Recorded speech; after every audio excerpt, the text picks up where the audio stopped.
Okay, today I will be discussing cognitive behavioral therapy. Some of the things that will be discussed are model and techniques, practical applications, challenges, limitations, and future of CBT.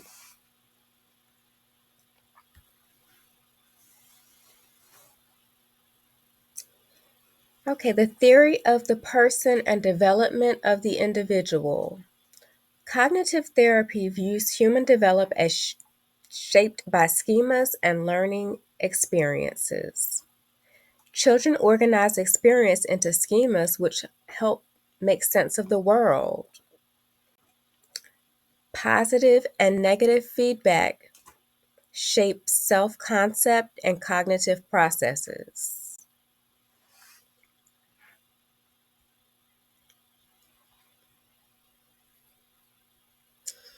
In CBT, there are some things that constitute a healthy individual, and that is someone who uses constructive modes of thinking, problem solving skills, and rational reasoning.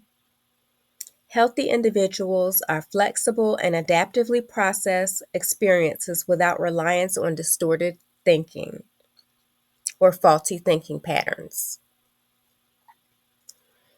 Okay, what constitutes dysfunction in CBT? Faulty schemas and cognitive distortions constitute dysfunction in cognitive behavioral therapy. Early maladaptive schemas, often rooted in childhood, experience shape perceptions of self, others, and the world.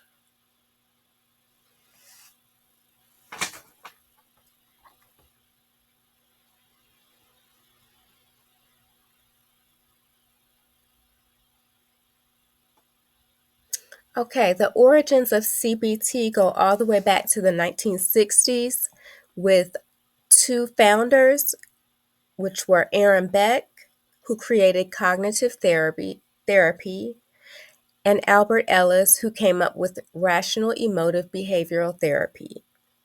Over time, cognitive behavioral therapy evolved as it brought together ideas from behavioral psychology, which focuses on how we act, and cognitive psychology, which focuses on how we think.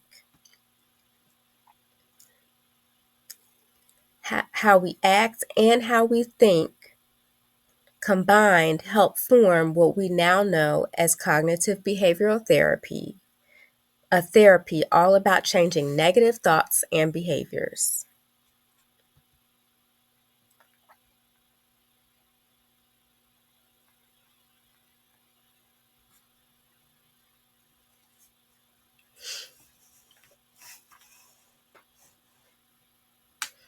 Okay.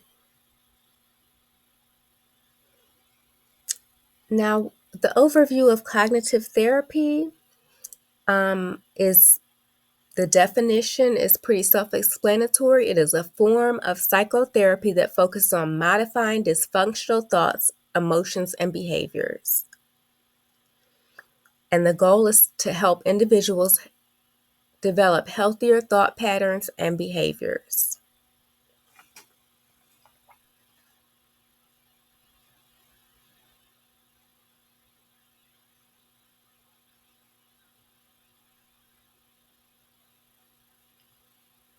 Health is defined by flexible, constructive thinking, while dysfunction arises from distorted, maladaptive patterns.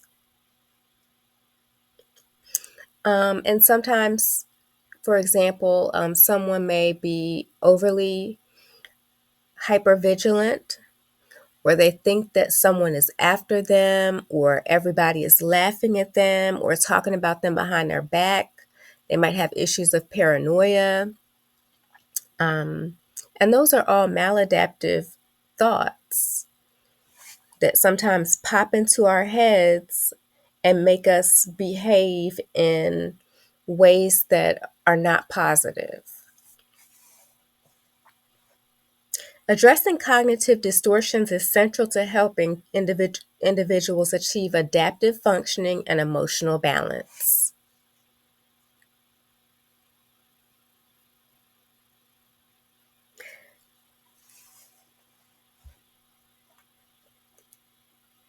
Going back to dysfunction in cognitive therapy, some examples of dysfunction are anxiety, depression, which is the loss mode, hostility, which drives anger and aggression,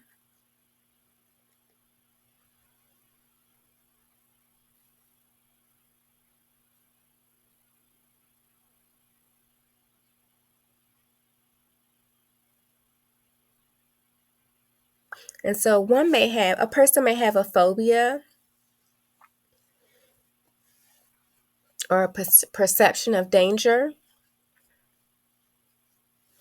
They may have anxiety to escape or avoid something. They may have a general fear,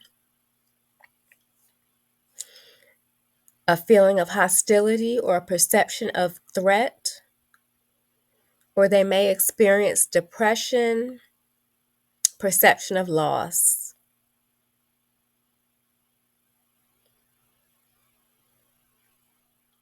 The nature of therapy in cognitive behavioral therapy is both formal and informal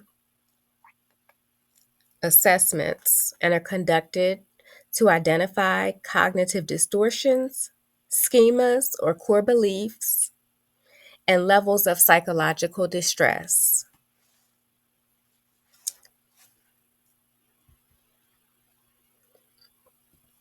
Some of the tools used during therapy are the Beck Depression Inventory, Automatic Thoughts Questionnaire, and Dysfunctional Attitude Scale. Process during therapy is to identify cognitive patterns and emotional states. The treatment plan would consist of specific goals for therapy. It would analyze problems using cognitive behavioral therapy perspectives and demonstrate how thoughts and create emotions which create or turn into behaviors. It will also address automatic thoughts first, then restructure core beliefs. The ongoing assessment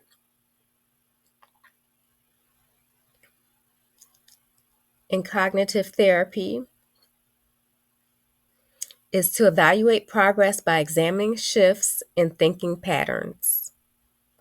The therapist's role is to collaboratively guide clients to identify, evaluate, and modify dysfunctional thinking, and to ensure complete conceptualization of the client's issues for effective intervention.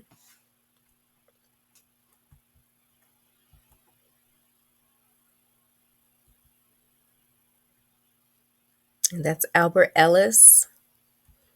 He was a founder alongside Aaron Beck.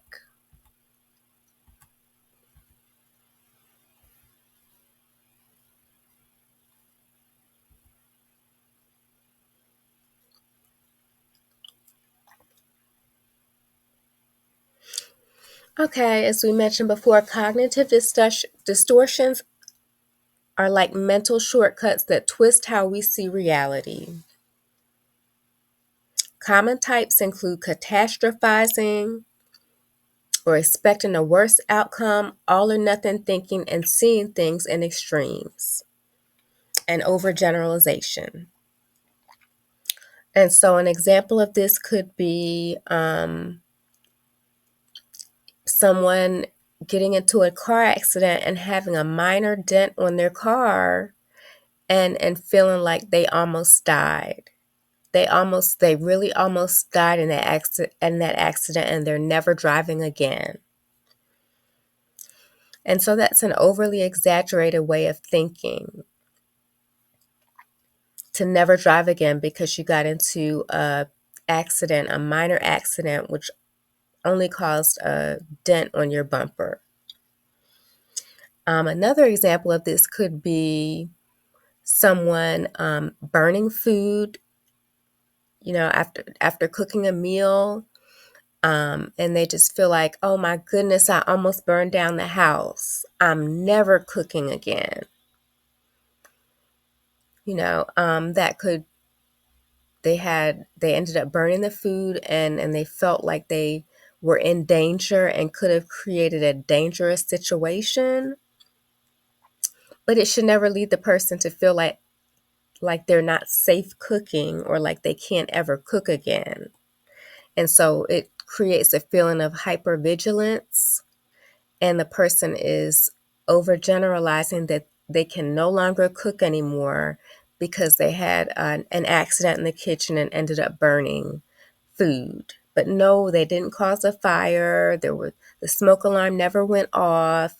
Nobody was injured, but they feel like they're just not safe in the kitchen and like they can never cook again.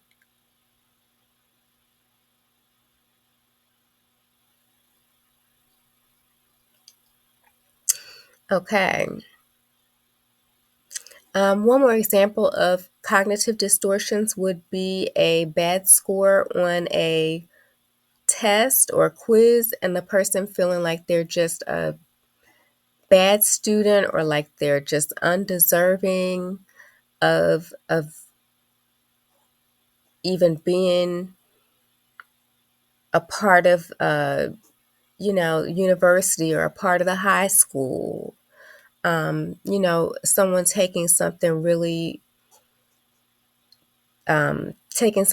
personally. And so they just feel like they might as well just give up and not try anymore. Theoretical concepts. Cognitive behavioral therapy then introduces several techniques to break negative thinking and unhelpful behaviors.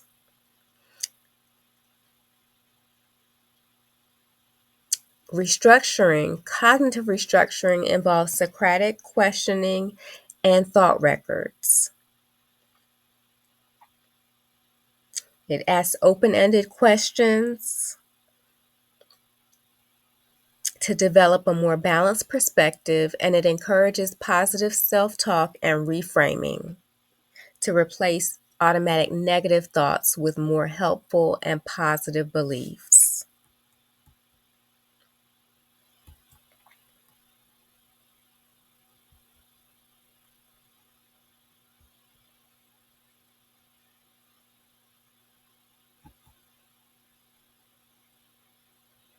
Okay, there are short-term goals and long-term goals in cognitive behavioral therapy.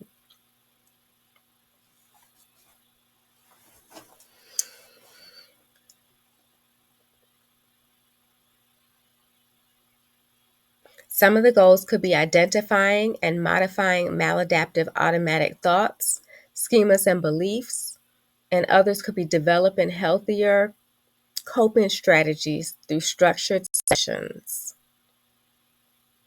And so the therapist is giving the client improved coping skills, assisting them with relieving their symptoms, and increasing their awareness of how they think.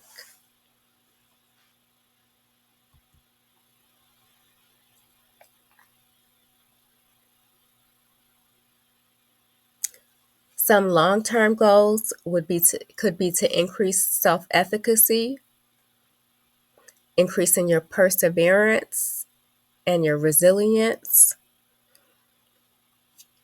behavior change, adopting healthier habits to change the maladaptive behaviors, such as quitting or giving up, not trying, feeling like you'll just never be good enough,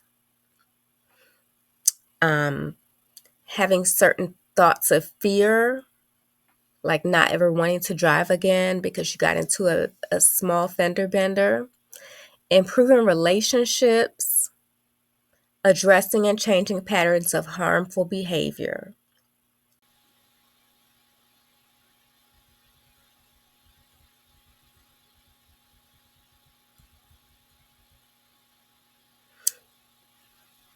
Okay.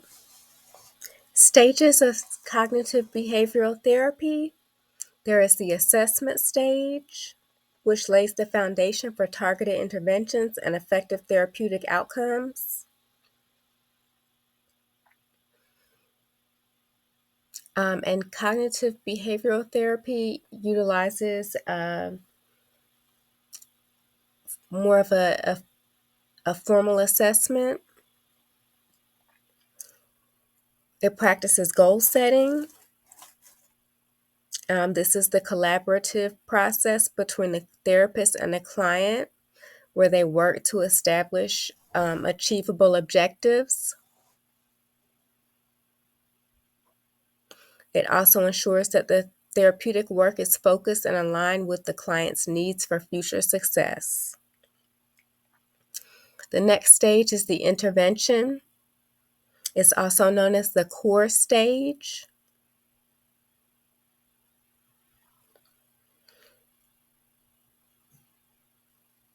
And in this area, the therapist and client are actively working on addressing emotions, behaviors, and maladaptive thoughts using evidence-based techniques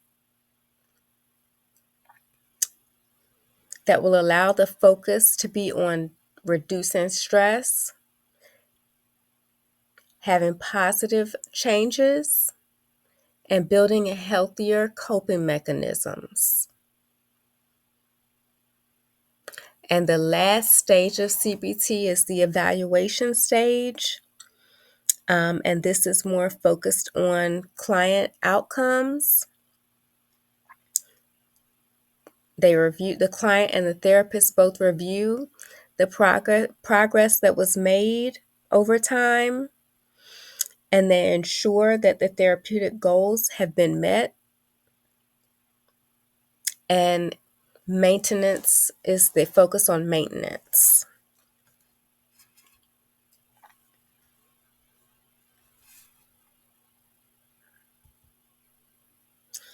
Techniques in CBT. There are several techniques. The ones listed above are cognitive restructuring, behavioral activation, exposure therapy, questioning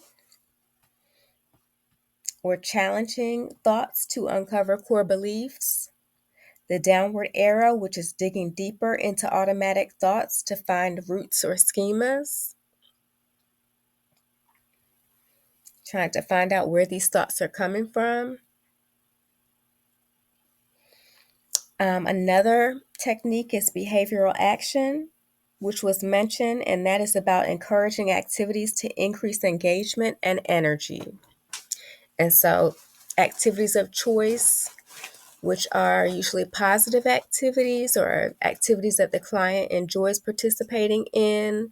And some of these could be doing yoga or Pilates, or maybe doing a line dance or salsa dance, painting, reflecting in their journal, watching television, listening to music, whatever those activities are that make the client think positive thoughts or feel positive are those activities that we want to increase their engagement in, as well as provide them with positive forms of energy. Another example of a technique used in cognitive behavioral therapy is the step-by-step approach of graded tasks, where you break a large project or task, into smaller pieces to tackle overwhelming goals.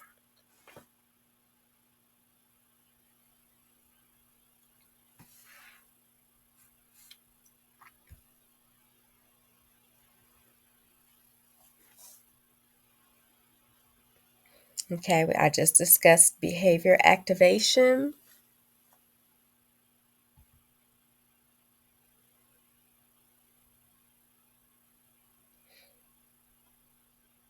Okay, what are some of the strengths of CBT?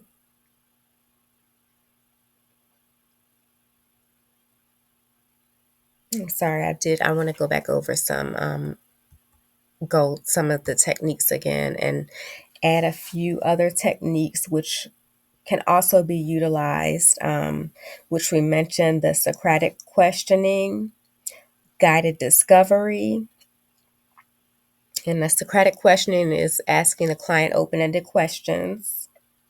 Thought recording: the client tracks dysfunctional thoughts and replaces them with adaptive alternatives.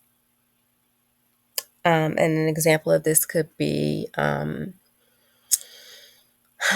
nobody likes me. I'm always by myself. The person could, think of, oh, it's okay to be alone sometimes and to have time, a little bit of solitude. But maybe I can practice open-ended conversations, or go to a few meetup groups to meet new people, um, or watch a few YouTube videos on techniques about being engaging and how to facilitate conversation with people that you don't know. So there's other ways of thinking about whenever these negative thoughts or maladaptive thoughts pop in our heads. There are other ways of, there are ways of replacing those thoughts. Behavioral experiments where clients test beliefs through activities to gather evidence. Activity scheduling, breaking tasks into smaller steps to reduce overwhelm. And that's very similar to grading. Problem solving and imagery techniques for addressing specific cognitive or emotional challenges. And so this technique of imagery is more so visualizing yourself accomplishing a task or meeting a goal, whatever one of your personal or professional goals may be. Visualizing yourself accomplishing that goal and thinking about how you're thinking, like what are your thoughts when that happens? How does it make you feel? Behavioral rehearsal is role playing to practice new behaviors and social skills.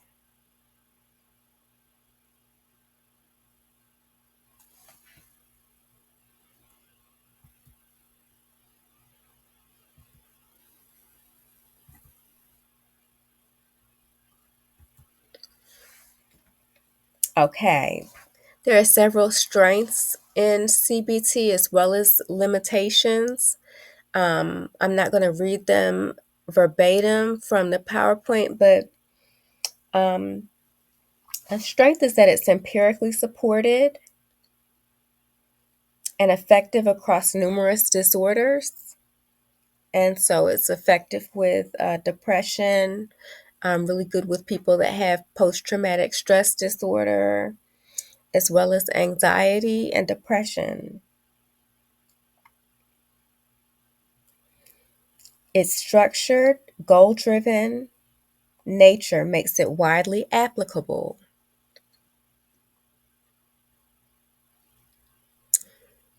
And CBT can help build self-esteem and self-worth. It provides improvements in the way in which an individual can learn to better cope with external situations. As I mentioned before, it is adaptable. It can be used in individual settings as well as group settings. It can be utilized through computer programs, self-help books. Can be completed in a short period of time. It's very empowering.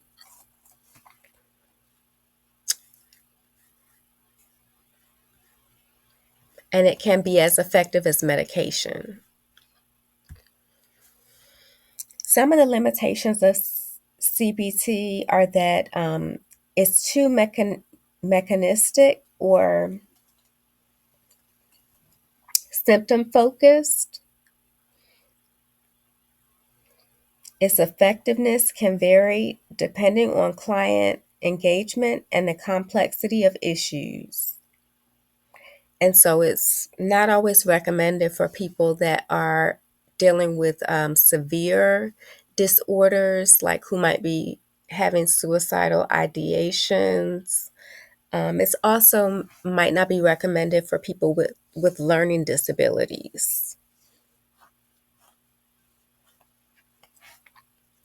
Emphasis is on internal processes and individual responsibility may clash with views and values of clients from non-Western European cultures, such as females, LGBTQs, people from Asian cultures, who have a more of a collectivist way of thinking, as well as Native Americans and Hispanics, and African Americans. Cognitive behavioral therapy only addresses current problems and focuses on specific issues. It doesn't address the underlying cause of mental health condition. And so we always have to go back and look at the childhood and see what happened that may have led into these deep rooted negative thoughts and which are leading into maladaptive behaviors.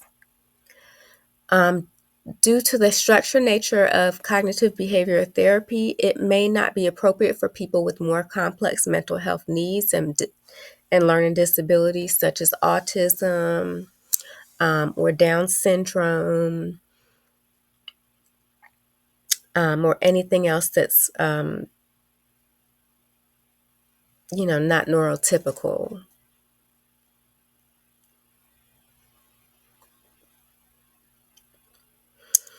Attending regular CBT sessions and carrying out extra work between sessions can take up a lot of your time.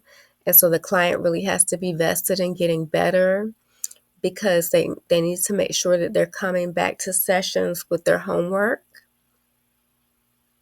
whether they're supposed to keep track of their thoughts, record their thoughts, and change those negative thoughts into more positive thoughts.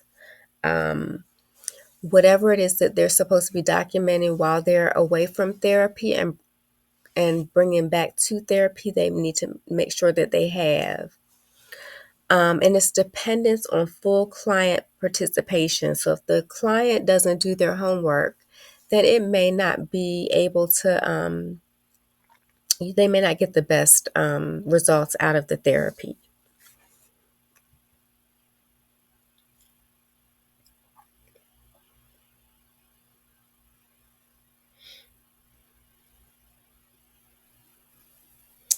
Okay, summaries.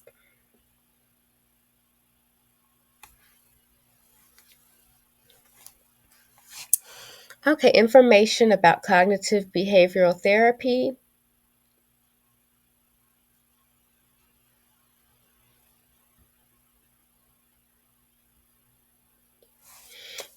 Cognitive therapy is a well-established, structured, and empirically supported approach to treating psychological dysfunctions. Its strengths lie in its systematic techniques and collaborative nature, making it widely applicable. However, attention to cultural diversity and systemic factors is crucial to ensure its effectiveness across all populations.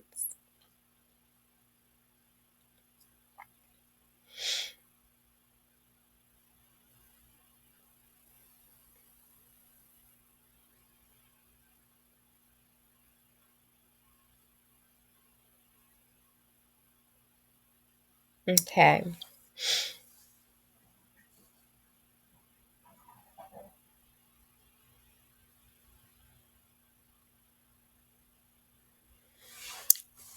A subcategory of cognitive behavioral therapy is applied behavioral